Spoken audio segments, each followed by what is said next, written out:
So, Samsung got caught with their hands in the cookie jar. You've probably heard of the ongoing issues where Samsung was accused of throttling its devices. And while this was denied at first, Samsung has released a statement and we'll look into it in a few. Throttling is the act of artificially reducing the performance capability lower than what the device is able to deliver, and this is what causes me to be on the fence regarding Samsung's decision to throttle the device performance. Sometimes, throttling a device can actually make it perform better, as an overheating device will slow down to a crawl, but because it's been optimized, it is able to carry on running well, but not at the top tier level which the processor can definitely handle. And this tweet from Max Weinbach puts it eloquently. This means your battery percentage, your CPU speed, FPS, and what resources the game requires to run determines how it optimizes the performance.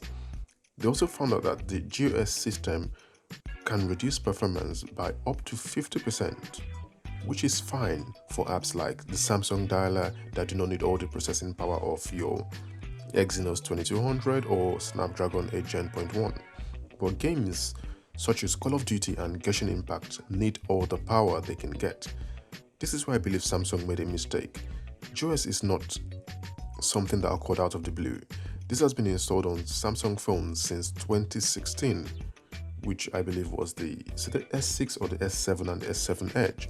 And people who knew about it were able to bypass it.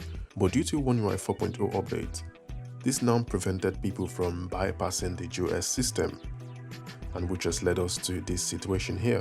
From the reports, that GOS system currently throttles over 10,000 apps that we know of.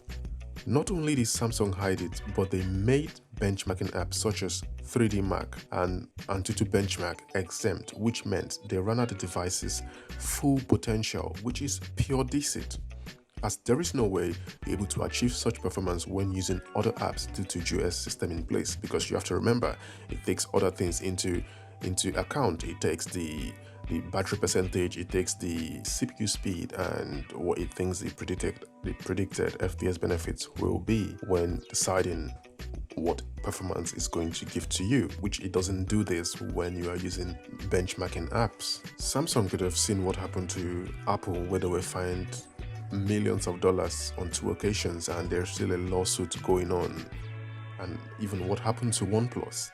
They could have taken this information and then decided to make the information of the GOS system public and provided an option to disable it, so customers who wanted to utilize their device to the fullest of its potential could do this, but they did not, and here we are. Samsung have now released a statement advising that the GOS was created to optimize CPU and GPU to prevent excessive heat generation during a long gaming session, and they are working on an update that will add performance priority option to Game Booster Lab within the Game Launcher app.